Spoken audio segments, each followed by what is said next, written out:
I tried to get it. Gary always had the timer. He had that big ass clock, and I like that because I hate keeping the fucking clock, and I'm gonna fuck it up.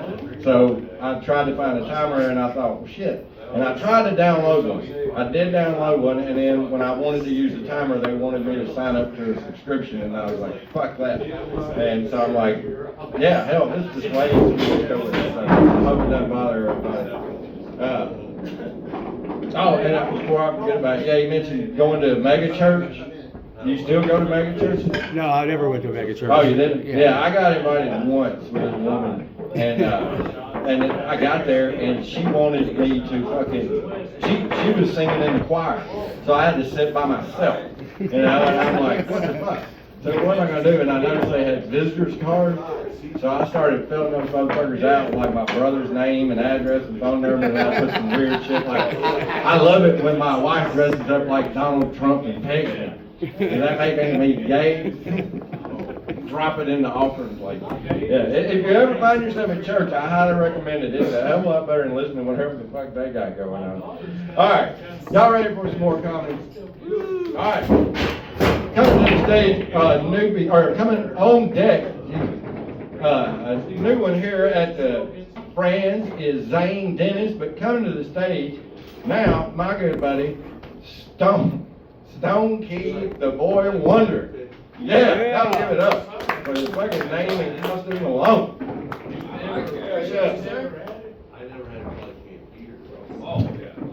Alright, so first things first, I'm glad June is over.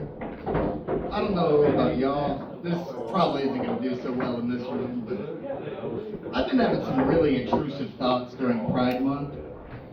The other day I was driving to work, and I start thinking to myself, McConaughey's a stud. I mean, the perfect specimen of a man. And if that wasn't bad enough, I start thinking, I bet he's got the perfect dick. I mean, I'm sitting there, not even 4 in the morning. I almost drive off the road because I'm sitting there thinking about his Matthew McConaughey. So I have to pull over. I pray the gay away. And I get to work on time. I used to work with this guy named Ray, and he was a piece of work. Ray would always say things like, well, I would have joined the Corps. I didn't get arrested for armed robbery. It's like, really, Ray? Those were your only 2 options you had? It was either Semper Fi or reach for the sky. And I told Ray, I said, Ray, that's the dumbest thing I've ever heard in my life. He said, well, you didn't think you'd be working with Einstein back here in this Sonic, did you? Fair enough. So fast forward, I'm telling this to a coworker I work with now. And he says, wow, this Ray guy sounds like quite the character. Whatever happened with him? And I tell him, I say, well, Ray passed away a couple of years ago. He overdosed on heroin. He starts giving me that, oh, I'm so sorry to hear that. I stop him, I say, no. You see, it was either community college or die on the toilet. And like a jazz musician, Ray chose legend. Speaking of jazz musicians, I was listening to Copacabana by Barry Manilow the other day. Y'all know the one. Her name was Lola. She was a showgirl. Anyway, I'm sitting there at work thinking about this song, and I get this flashback to high school jazz band. We were at this festival, and there was a clinic by jazz trombonist Bill Watchers.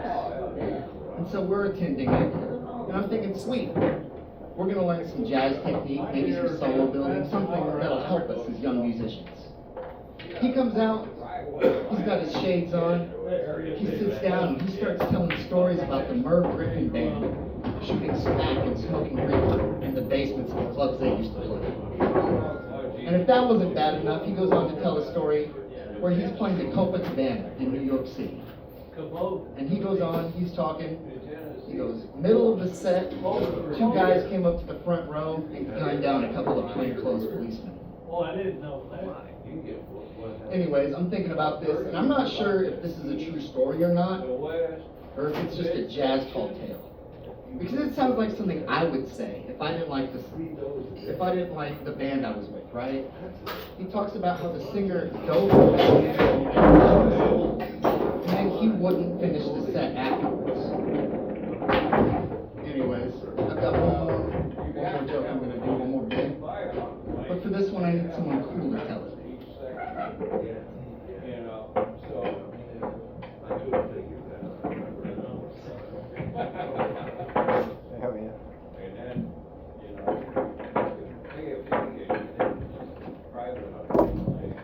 Don't go nowhere without me now. I was talking to this here girl. For those of you who don't know, that's just a whore on the internet. And right as I started to realize things weren't going to work out, she says this. I've been trying to figure out if I would notice the difference between 16 and 17 inches. I say, hold up. Bitch, what the fuck? 16 inches? That's my dick squared. Oh! I had this girl add me on Snapchat, and we get to talking. She says, it's a little embarrassing, but I'm in a rehab program. I said, bitch, shut your trap. Ain't nothing embarrassing about that. We all got problems, sweetheart. It's no big deal. I send her a picture of me at work. I got my apron on. My hairnet's tight. And she says, oh. Fuck's that even mean? Oh. And she says, personally, I don't know if I could be with a guy who's 25 and still working at McDonald's. So I said, bitch, you're in luck. Personally, I don't know if I could be with some strung out fucking coos. Oh!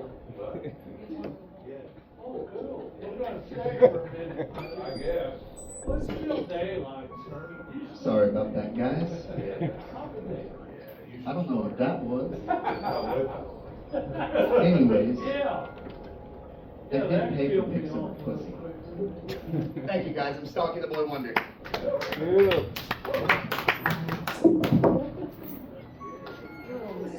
Thank you, sir. Y'all give it up for Stonkey the Boy Wonder. God damn, I don't know what the fuck that was either, man. Yeah. But I'm glad I saw it. You never know what you're going to see down there at Friends. And, you know, and I was thinking about it when you were talking.